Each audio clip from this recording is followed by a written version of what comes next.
So, teaching Yaya how to use the chopstick. Okay, so, and then, ito lang imumove mo. Ayan, ganyan. Matagal po itong... Oh, sige, subukan mo.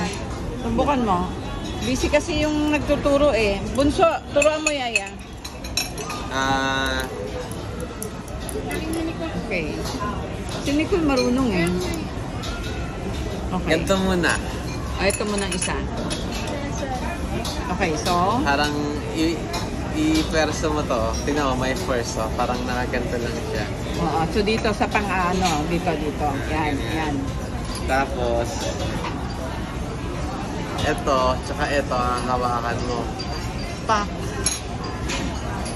Tapos ganun na.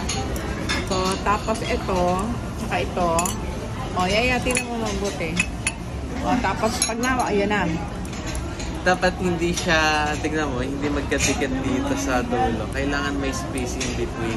Para silang parallel. Dapat parallel. Parallel. That's, para yung force mo ganito. Parang gumaganon-ganon ka. Okay. Okay, so try it. Paano yun? Ganito lang, oh. Ito ba awakan natin? Parang, Okay. Tinapay na lang. yan, ganyan ka lang. Yan, stay mo ng ganyan. Okay. Tapos, lagyan mo ng persa, lagyan mo ng bigat yung kamay. Ayun, marunong na. Marunong na si Cherilyn. Okay, so... Okay. So, huwag ka nang humingi ng kutsara tinidor.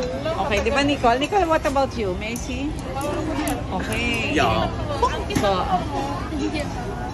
So, ako naman. Nadudulas yung kamay ko. Ako. Okay. So, okay. So, ito, hold mo siyang ganyan. And then, ito, lagay mo dito. And then, yun na.